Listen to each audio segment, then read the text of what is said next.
कहना है कि रूप के फूल जब झुलस जाई ई जवनिया ये सपना के बाद ऐसा ना रही है सपना ए पारो कब काहे पारो जी जो छटका चढ़ू कितना लोगों बाड़े कि अपने घमंड में अपने नशा में चूर रहे तो घमंड ना करे के भैया रूप के फूल जब झुलसी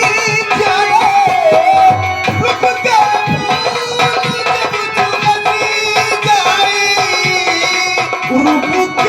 फूल जब झुलसी जाए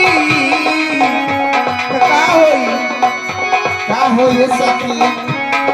चांद नदिया के